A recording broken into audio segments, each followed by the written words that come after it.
ዛሬ እጅግ የሚያሳዝን ነገር ነግራችኋለሁ። ዓለም ፍጻሜዋ የተቃረበ ያረጀች ዓለም ናት። በዓለማችን ብዙ ነገሮች ይከሰታሉ።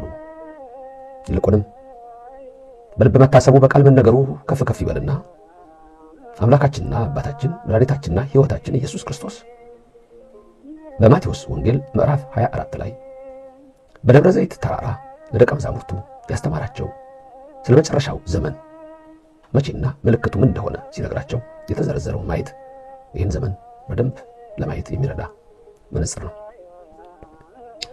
የኢየሱስ ስነ ስቅለት በመዶሻ ተደበደበ።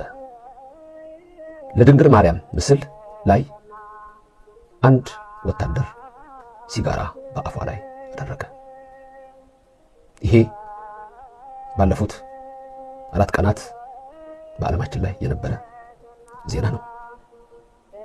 እንዴት እንደሆነ ነግራችኋለሁ። ከዛ በፊት ግን መጽሐፍ ሁሉም ነገር ነግሮናል ወገኖቼ። ስለ ኢየሱስ ክርስቶስ መጽሐፍ ቅዱስ ውስጥ በጣም የሚደንቅ ነገር ታገኛላችሁ። ሕያው አምላክ ሆኖ ሳለ ሊያድናቸው መጥቶ ሳለ የገዛ ወገኖቹ አልተቀበሉትም ይላል። ዮሐንስ ወንጌል ምዕራፍ 1 ቁጥር 10 ላይ የገዛ ወገኖቹ አልተቀበሉትም፣ ወደ ገዛ ወገኖቹ መጣ፣ እነሱ ግን አልተቀበሉትም ይላል። ኢየሱስ ክርስቶስ በመዋዕለ ሥጋዌው በነበረበት ዘመን የሚቃወሙት በርካቶች ነበሩ። አንደኛ ፈሪሳውያን፣ 2 ሰዱቃውያን፣ 3 ጸሐፍት፣ 4 የእምነት መሪዎች፣ 5 ፖለቲካም አለበት። ስጀምር እንዳልኳችሁ በጣም የሚያሳዝን ነገር ስላየሁ ነው። በዓለም ዜና የተነገረ ነው። እናንተ ግን በዓለም ተነግሯል፣ ስለዚህ በአደባባይ ወጥቷልና በአደባባይ ልንገራችሁ እየሆነ ያለውን ብዬ ነው። የኢየሱስ ክርስቶስ ስነ ስቅለት በደቡባዊቱ የሊባኖስ ግዛት በዛ ስፍራ ላይ የሆነ የተፈጸመ የተደረገ አሳዛኝ የሆነ ነገር አለ። ይህንን እንዳልኳችሁ ብዙ ዜናዎች ፈጽመውታል።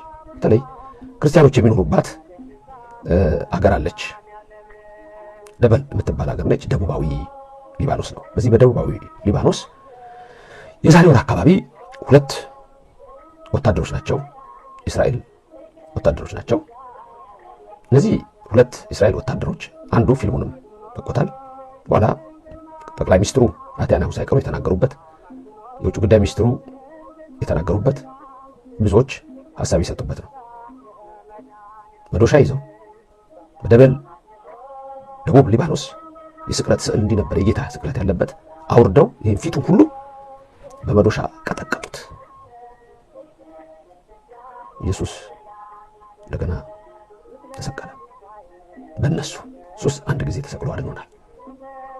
እንደገና ገረፉት። መልእክቱ እኮ ስዕሉ ላይ አይደለም፣ እንጨቱ ላይ አይደለም፣ ቅርጹ ላይ አይደለም፣ ኢየሱስ ክርስቶስ ላይ ነው። ይህንን ያልዘገበ ዜና አልነበረም። አሁን እንደምታዩት እዩት፣ በመዶሻ እንዴት እየመቱት እንዴት እንዳወረዱት ይሁ። ይህ እንግዲህ በእነዚህ ወታደሮች ወይም በዚህ ወታደር የተደረገ ነው። እንዳየሁት እንዳልኳችሁ ከጠቅላይ ሚኒስትሩ ጀምሮ ይሄ በጣም ጸያፍ ሊወገዝ የሚገባው ነገር መሆኑን ተናግረው ለአንድ ወር ያህል እስር ቤት እንደተፈረደበት ነው ሰማሁት። ዛሬ ደግሞ አሁን የምነግራችሁ አሁን ባለፈው ከ4 ቀን በፊት በዛው የእመቤታችን ምስል የቆመ አለ። የእመቤታችን ምስል ቆሞ አንድ ወታደር ለራሱ ሲጋራ ይዞ ለዛች ለእመቤታችን ስዕል ደግሞ ሲጋራ አፏ ላይ ያደርጋል። ይሄም በመላው ዓለም ተረጨ።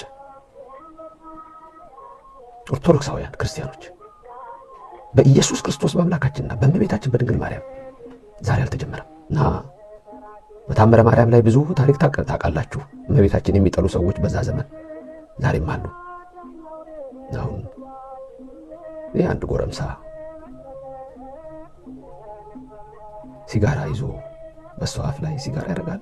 አላወቀውም እኮ አምላክን የሳመ አፍ እኮ ነው።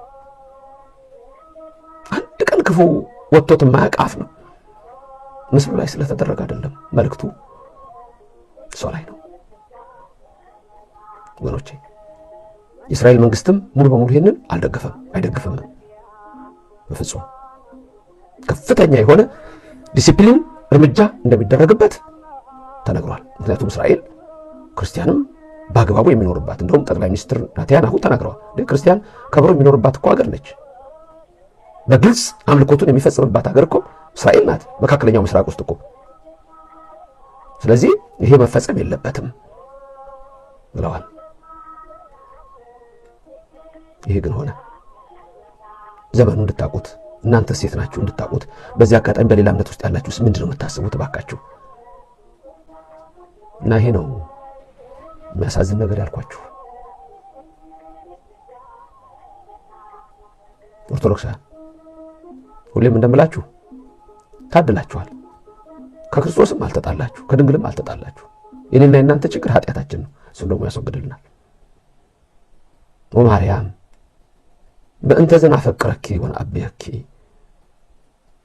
ሁሌ ይህን አለ ምንለው። ማርያም ሆይ እንወድሻለን። ስለዚህ እንወድሻለን። አሁን እንወድሻለን ማርያም፣ የሕይወት ምግብ ክርስቶስን፣ የሕይወት መጠጥ ክርስቶስን ወልደሽልናልና። አባ ሕርያቆስ